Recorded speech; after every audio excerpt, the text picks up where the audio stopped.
Good morning दोस्तों, thank you for watching my YouTube channels. आज हम चर्चा करेंगे कि सत्य क्या होता है, ब्रह्म क्या होता है, ईश्वर क्या होता है, माया क्या होता है, माया क्या होती है, प्रकृति क्या होती है, और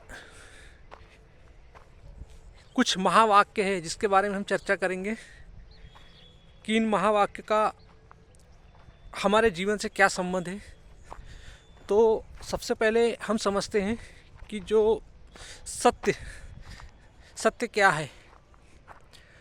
तो सत्य अदृश्य है, मौन है, सत्य अनिर्वचनीय है, निर्विकल्प है, अजन्मा है, असंग है, और कहना चाहिए जो सत्य के बारे में जो कल्पना भी नहीं कर सकते, जो हम इंद्रियों के माध्यम से सत्य के बारे में कुछ भी नहीं जान सकते, वो सत्य है। यानी जिसके बारे में प्रकृति में हम कुछ भी कहें वो सत्य नहीं है। यानी हमारा मन जिन भी चीज़ों को पकड़ के सत्य के बारे में व्याख्या करे वो सत्य नहीं हो सकता। इसीलिए सत्य को कहा गया है निर्वचनीय और निर्विकल्प। उसका कोई विकल्प नहीं है और उसके बारे में कोई विचार नहीं किया जा सकता। वो असंग है, न उसका साथ किया जा सकता। तो सत्य एक मौन है, एक मतलब कहना अदृश्य है, जिसको हम अपनी इंद्रियों के माध्यम से नहीं देख सकते, चाहे वो स्थूल इंद्रिय हो या सूक्ष्म इंद्रिय हो।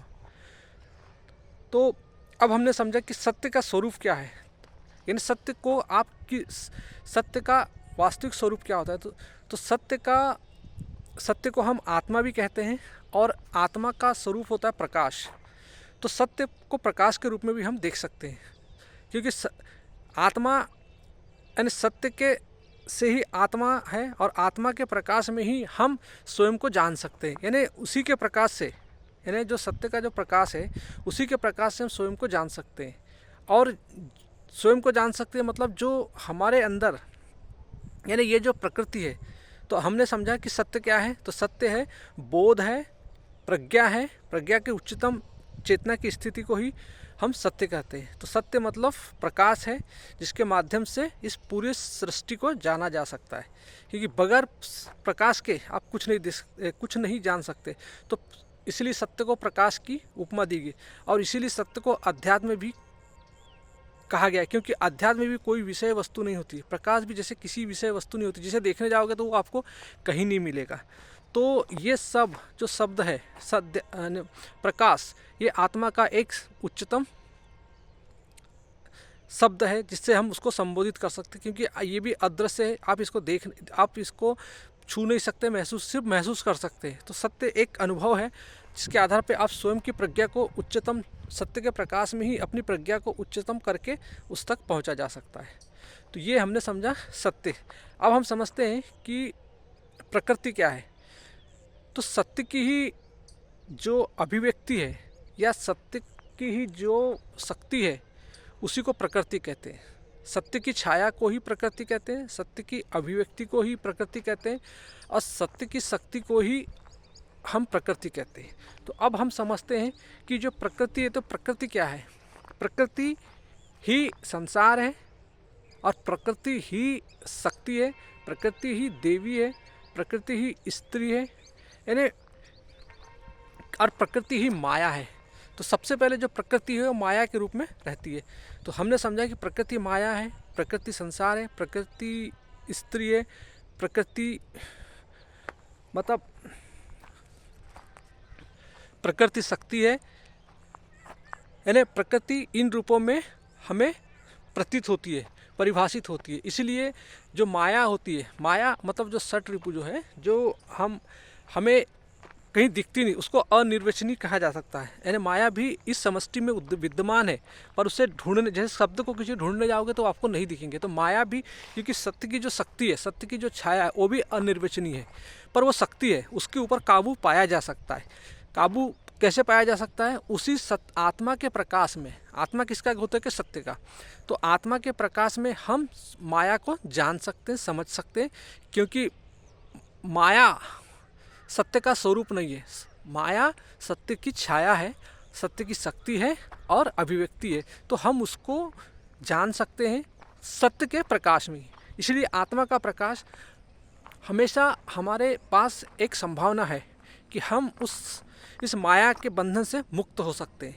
इसीलिए हमारे अंदर मतलब जो जो प्रकृति है, यानी प्रकृति क्या है, हमने समझा कि प्रकृति ही माया है, प्रकृति ही शक्ति है, प्रकृति ही संसार है, प्रकृति ही देवी है। यानी प्रकृति इतने रूपों में विद्यमान है और प्रकृति से कभी लड़ा नहीं जा सकता।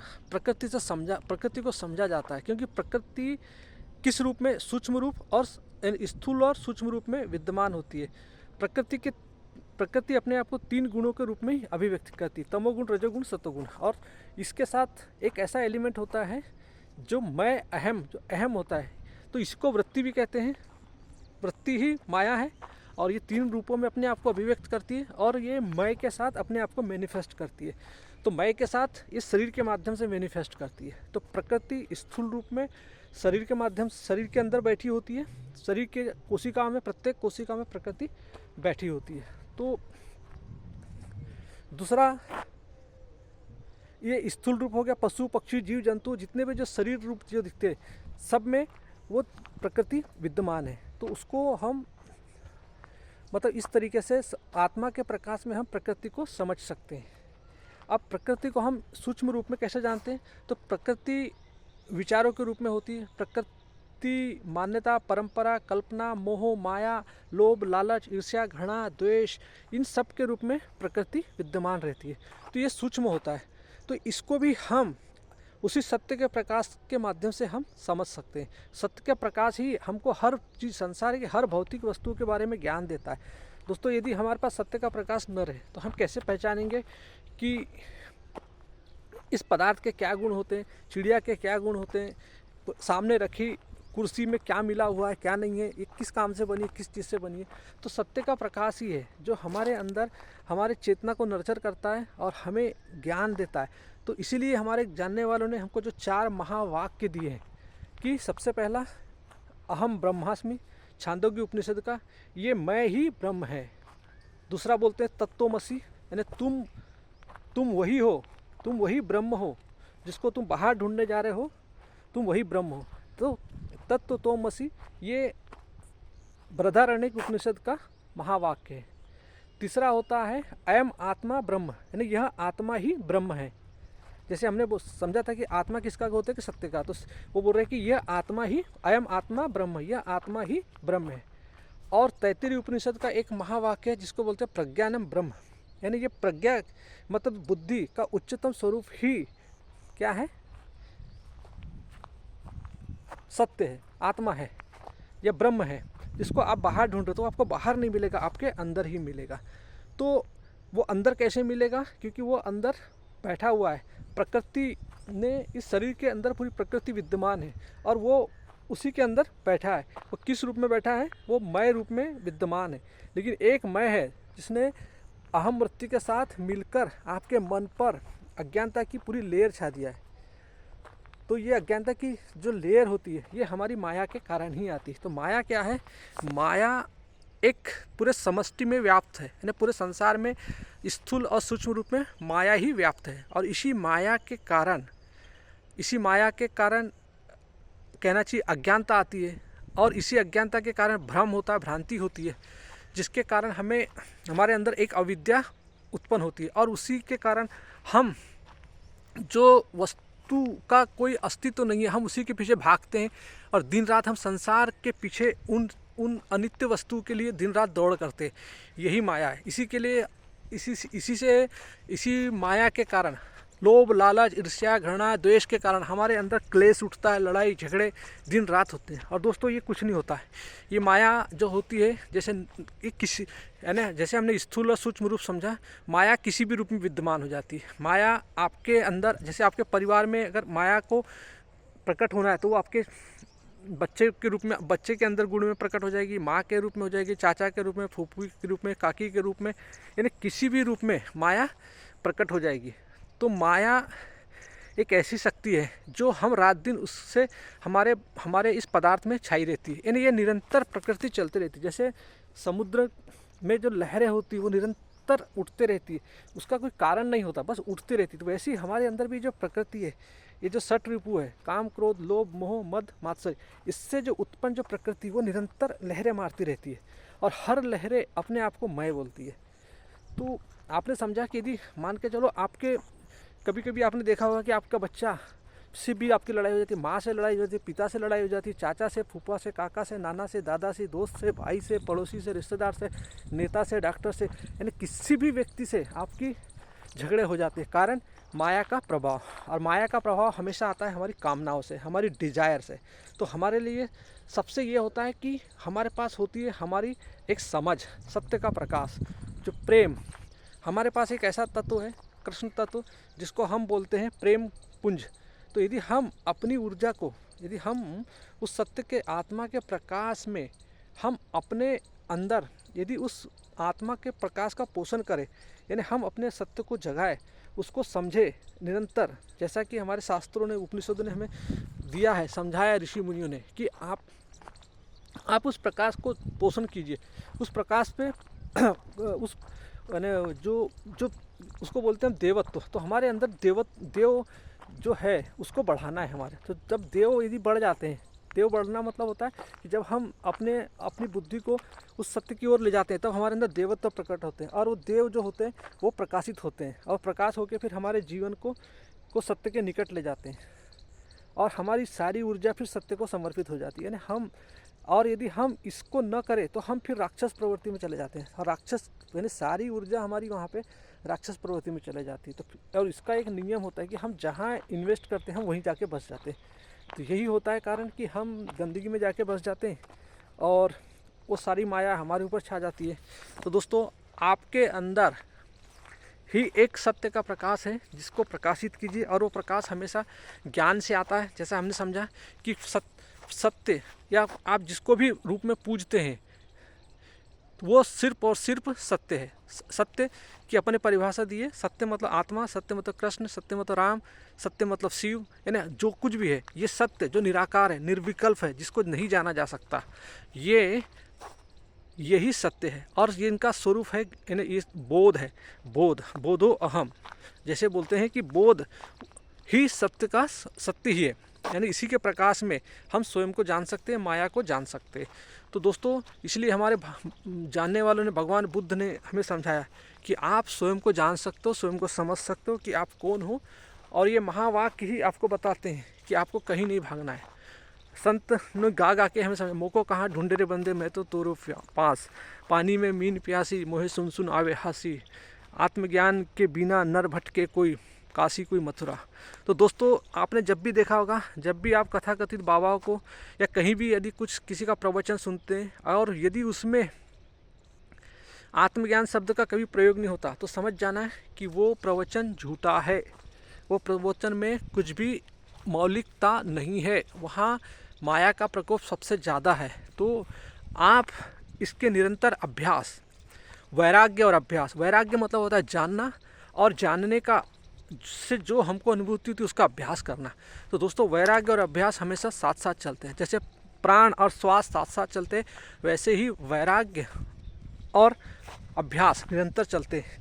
नहीं तो अगर हमने छोड़ा सा भी यदि चुके तो माया हमारे ऊपर हावी हो जाती है। तो दोस्तों, ये जीवन एक निरंतर प्रक्रिया है, क्योंकि प्रकृति हर पल लहरा रही है। ऐसा कोई पल नहीं है जो प्रकृति, क्योंकि समुद्र में ऐसा कोई क्षण नहीं होता जिस समय लहरें नहीं उठते। तो सेम थिंग, ये भी हमारा छोटा समुद्र, ये शरीर भी हमारा एक छोटा समुद्र है, ये भी दिन भर लहरें मारते रहता है।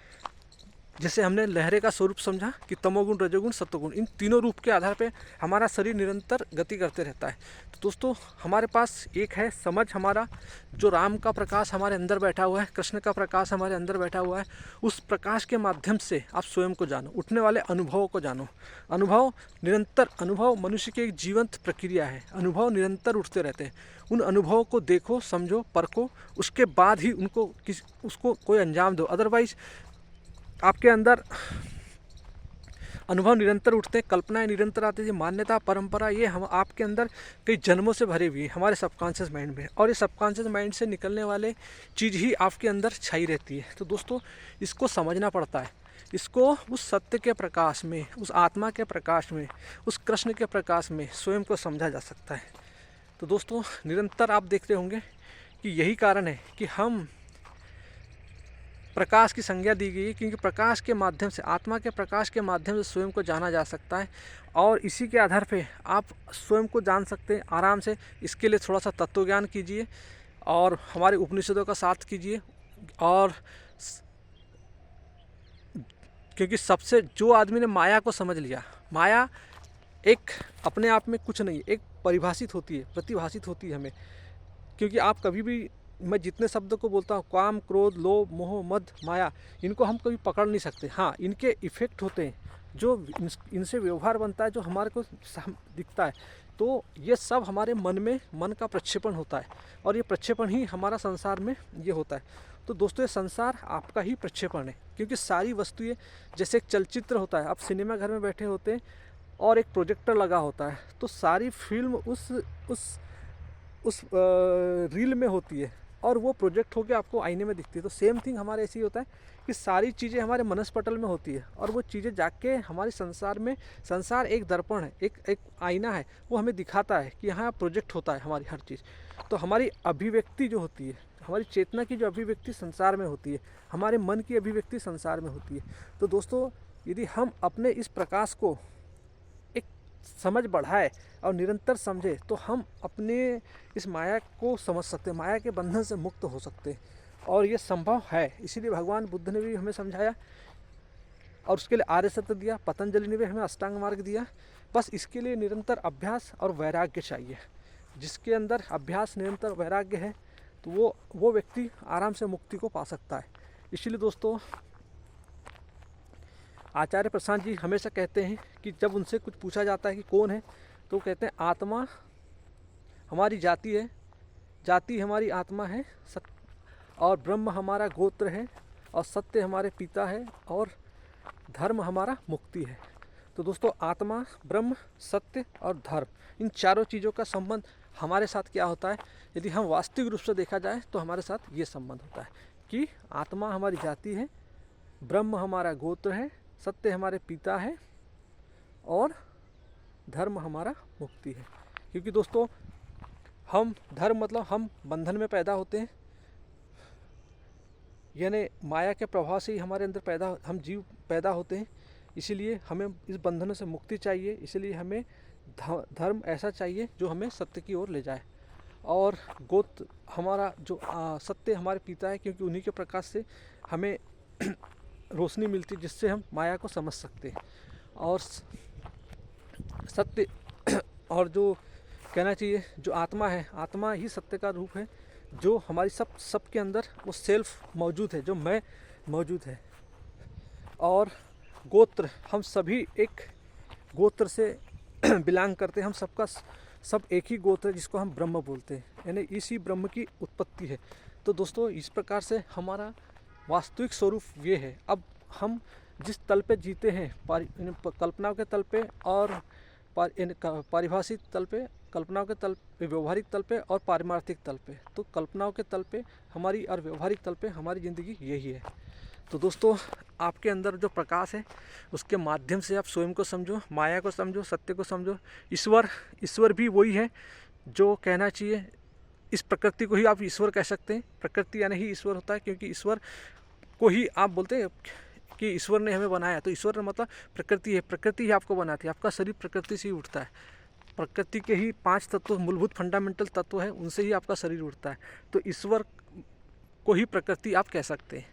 तो दोस्तों, आपने समझ लिया कि प्रकृति क्या है, देवता क्या है, और भगवान क्या है, सत्य क्या है, माया क्या है, ब्रह्म क्या है, और उन महावाक्य के माध्यम से स्वयं को समझ लिया। इसीलिए दोस्तों, आपको कहीं बाहर नहीं जाना है, स्वयं के अंदर अपनी प्रज्ञा को प्रज्वलित करना है। क्योंकि जब तक आग जलेगी नहीं, तब तक प्रकाश नहीं होगा। तो दोस्तों, जब अपने अंदर एक आग पैदा कीजिए और वो जो आग निकलेगी, उसके प्रकाश से आप स्वयं को नहाइए। यही जीवन का उद्देश्य है। तो प्रकाश, आग के प्रज्वलन से ही आपके अंदर प्रकाश उत्पन्न होता है और उसी प्रकाश से आपको नहाना है। तो आई थिंक दोस्तों, आपको समझ आया। Thank you for watching my YouTube channels. And दोस्तों, आपने वेरी पेशेंसली इसको सुना। आशा करता हूँ यदि आप नए हो तो इस चैनल को सब्सक्राइब कर दीजिए और ये मैसेज लोगों को फॉरवर्ड कर दीजिए, ताकि उनके भी चेतना में एक समझ बढ़े, चेतना का इस तरह बढ़े। थैंक यू दोस्तों, हैव ए नाइस डे।